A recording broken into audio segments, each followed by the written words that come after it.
Alpha 4.0 is a turning point for Star Citizen, bringing some of the biggest changes yet to the verse. Here's a breakdown of what you need to know before diving into the chaos. Server meshing in Star Citizen Alpha 4.0 is finally here, bringing a significant change to how the universe operates. EPTU testing showed server meshing to be incredibly seamless, to the point where many players might not even realize it was part of the build during gameplay. At its core, server meshing divides the game into sections or shards that run on separate servers, which help distribute the load and improve scalability. In practice, this means Stanton and Pyro are each managed by their own set of servers. For instance, the current configuration is 4:6:500. 4 servers for Stanton, 6 for Pyro, and a maximum of 500 players per shard. However, this does come with some limitations. While larger player counts and more seamless exploration are now possible, the static server meshing system cannot dynamically allocate resources. This means that if a massive 500 player battle erupts in one zone, the server handling it will bear the entire load, leading to performance issues. Simply put, static server meshing does its job, but it's not without growing pains. The promise of dynamic server meshing, where resources can shift to hotspots in real time, is still on the horizon. Until then, the current system offers a taste of what's to come while laying the groundwork for the persistent and scalable universe Star Citizen aims to deliver.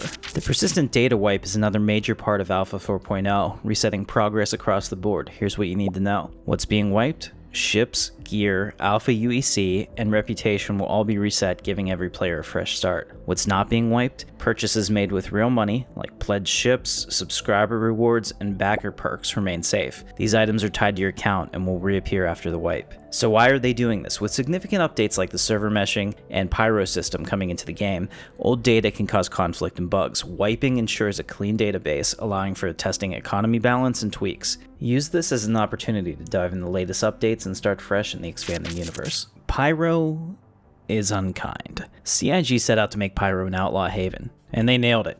Pyro is not for the faint-hearted. It's harsh, unforgiving, brimming with danger. Before you go stampeding to set your starting location to one of the 3 major spaceports in Pyro, consider the following. Unlike Stanton, Pyro lacks armistice zones on planets, meaning there's no safe space for you to let your guard down. In practice, this means players often attack or murder hobo each other on site, and ships at landing zones are frequent targets for unprovoked ambushes by other players. Adding to the hostility are Pyro's gritty, run-down visuals. Stations and outposts in Pyro make even grim hex look inviting. Rusted walls, flickering lights, and a pervasive sense of decay dominate the system. It's a place that feels as dangerous as it looks, filled with hostile NPC factions and opportunistic players.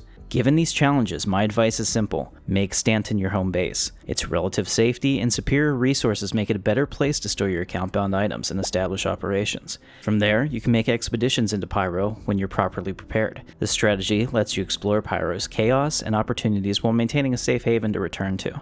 One of the unique features introduced in Pyro are the contested zones. These areas are wide-open FPS arenas that combine both PvE and PvP gameplay, offering some of the best rewards but also the highest risks in an extraction-style gameplay loop. Contested zones are scattered across Pyro's 3 major space stations, and each one requires players to fight through waves of enemies, both NPCs and other opportunistic players, to claim valuable loot. More on that loot later. To succeed in contested zones, consider traveling in groups or hiring security to watch your back. Solo players should exercise extreme caution and avoid peak activity times to minimize encounters with hostile players. And remember, the best rewards are often deep in the zone, so plan for a long fight if you want to claim the highest tier loot.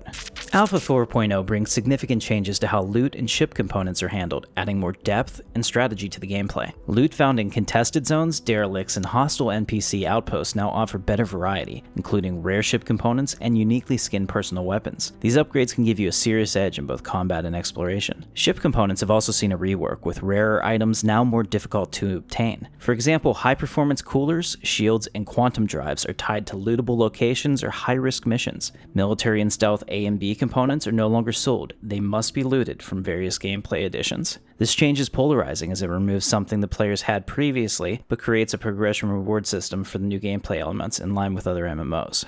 I hope you found that helpful. Check out my other gameplay videos and streams for more tips and insights. Dive into the action and learn as we all explore all that Star Citizen has to offer together. I'll see you in the verse.